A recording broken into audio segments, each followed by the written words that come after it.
তো দেখো বন্ধুরা, আজ আমি বানিয়ে নেব ঘরোয়াভাবে পনির রোল। তো এখানে আমি এই বাটিটা মেপে হাফ বাটি চিঁড়ে আর ওই এক বাটির কাছাকাছি সুজি নিয়ে নিয়েছি। এই যে ওপরে সুজি আর এই যে নিচে চিঁড়েটা আমি আগে ভালো করে ওয়াশ করে নিয়েছি। এরপরে সুজিটাকে চিঁড়ের ওপরে দিয়ে এরপর এই বাটিরই মেপে হাফ বাটি জল দিয়ে ভিজিয়ে রাখবো, ঠিক আছে? তারপরে দেখতে থাকো আমি কিভাবে বানাচ্ছি। তো দেখো বন্ধুরা, আধ ঘন্টার মধ্যে এটা এইরকম ফুলে ফেপে উঠেছে হাফ বাটি জলে।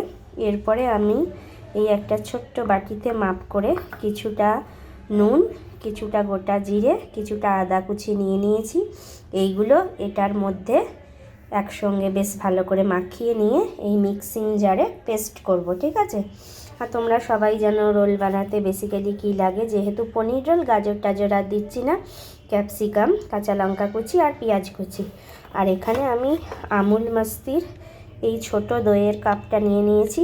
এই পুরো দইয়ের কাপটা এর সঙ্গে আর এটার সঙ্গে মিশিয়ে আমি এই মিক্সিং জারে পেস্ট করব। তাহলে হাফ বাটি চিড়ে, এক বাটির কাছাকাছি সুজি, একটু আদা কুচি, একটু জিরে, একটু নুন আর এই টক দই, এটা হবে আমার ব্যাটারের মূল উপকরণ। আর এরপরে এই পনিরগুলোকে আমি লম্বা লম্বা করে এই স্লাইস আকারে কেটে নিয়েছি চপিং বোর্ডের ওপরে। চপিং বোর্ডটা দেখো পরিষ্কার করে নিয়েছি, ঠিক আছে? চলো এরপরে আস্তে আস্তে পুরো প্রসেসটা দেখাবো। তো দেখো বন্ধুরা, সুন্দর নরম তুলতুলে আমার এই পরোটাটা ভাজা হয়ে গেছে, ঠিক আছে? একটা ভাজেছি, আবার একটা দেবো, সেই জন্য প্রস্তুতি করছি। এরপর দেখো বন্ধুরা, গ্যাসে আমি একটা ফ্রাই প্যান বসিয়ে নিয়েছি। ওখানে অল্প ঘি দিয়ে গরম করতে দিয়েছি। ঘিটা গরমও হয়ে গেছে। এরপরে ব্যাটারটা আমি আস্তে আস্তে করে ছাড়বো, ঠিক আছে? দেখো বন্ধুরা, আর একটা ব্যাটার আমি দিয়ে দিয়েছি। কি সুন্দরভাবে ফুলছে দেখো। এইভাবে এক একটা করে আমি ভেজে নেবো, ঠিক আছে? তো দেখো বন্ধুরা, পরোটাটা আমার হয়ে গেছে। একটু আমি বেশি ক্রিস্পি করেই ভাজছি, কারণ আমার এইটা এইরকমই খেতে ভালো লাগে। খুব একটু কাঁচা কাঁচা ভাবটা ভালো লাগে না, দেখতেই পাচ্ছ। এই দিকটা এখনও হতে দিয়েছি, এই দিকটা এখনও হবে। তো আস্তে আস্তে করে আগে পরোটাগুলো ভেজে নেবো, ঠিক আছে? তারপরে দেখতে থাকো।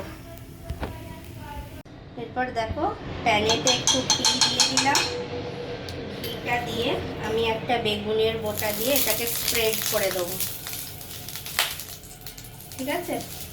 বেগুনের বোটা দিয়ে স্প্রেড করে দিলাম ঘিটা। এরপরে আমি ব্যাটারটা দিয়ে দেব। ধোসার ব্যাটার যেমন হয় ঠিক অমনি টাইপের হবে ব্যাটারটা।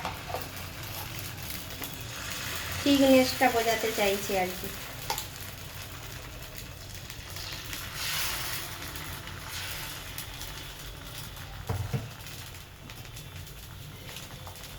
ব্যাটারটা দিয়ে দিলাম। ব্যাটারটা দিয়ে এখন আমি ঢাকনা চাপা দিয়ে দিচ্ছি। তো দেখো বন্ধুরা, পনিরটা ঠিক এই রকম লাল লাল, যখন হালকা লালচে কালার ধরবে তখন তোমরা এই পনিরটাকে হালকা আঁচে ফ্রাই করে নামিয়ে নেবে, ঠিক আছে? তো চলো আমি এখন পনিরগুলো তুলে নিই। পনিরগুলো তুলে আমি ঠিক এই পরোটাটার ওপরে এখন রাখছি। তোমাদের দেখার সুবিধার্থে করছি ব্যাপারটা।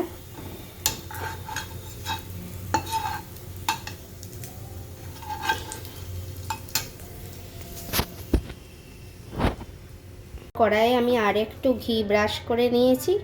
এরপর পেঁয়াজ কুচি, কাঁচা লঙ্কা কুচি আর এই ক্যাপসিকাম কুচিগুলো আমি ভেজে নেব, ঠিক আছে? ততক্ষণ পর্যন্ত ভাজবো যতক্ষণ না এগুলো একটু নরম হচ্ছে, ঠিক আছে? আর এগুলো যাতে তাড়াতাড়ি নরম হয় সেই জন্য কি করব, এর মধ্যে আমি একটু লবণ অ্যাড করব।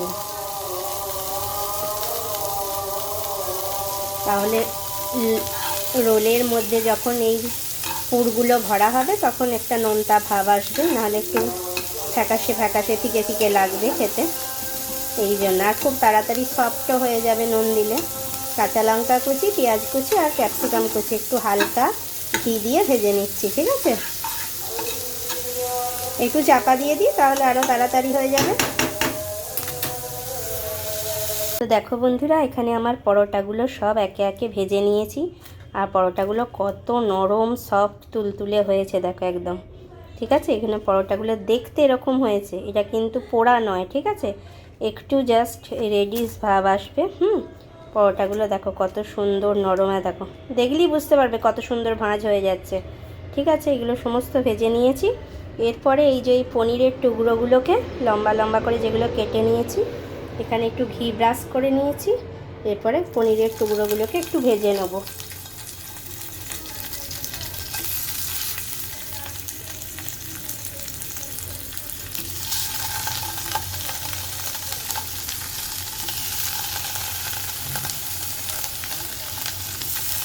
ঠিক আছে, পনিরের টুকরোগুলো একটু ভেজে নেবো, নরম করে নেবো, একটু নুন ছিটিয়ে দেবো।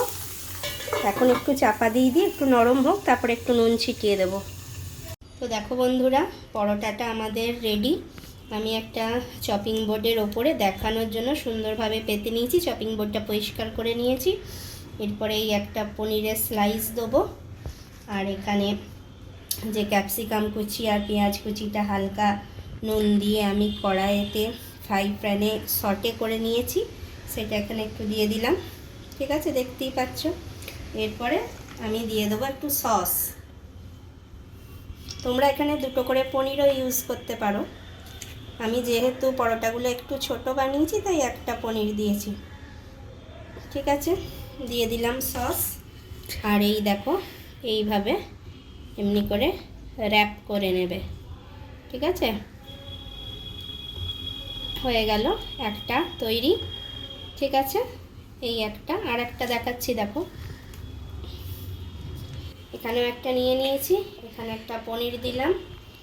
তারপরে এখানে এই পেঁয়াজ আর ক্যাপসিকামটা সটে করে নিয়েছিলাম, পেঁয়াজ আর ক্যাপসিকামটা দিয়ে দিলাম। ঠিক আছে, বেশি করে একটু দিয়ে দিলাম, দিয়ে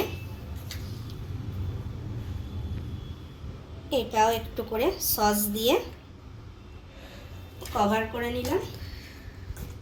তারপরে এই যে এইটাকে এমনি করে র্যাপ করে দিলাম। তৈরি হয়ে গেল আমার দুখানা পনির রোল। ঘরোয়া টিফিন বাচ্চাদের দেওয়ার জন্য খুবই উপযুক্ত। ঠিক আছে, বাকিগুলোও এইভাবে আমি তৈরি করে নেব। তো কেমন আমার রেসিপিটা লাগলো তোমরা অবশ্যই কমেন্ট বক্সে কমেন্ট করে জানিও। Tata, bye bye.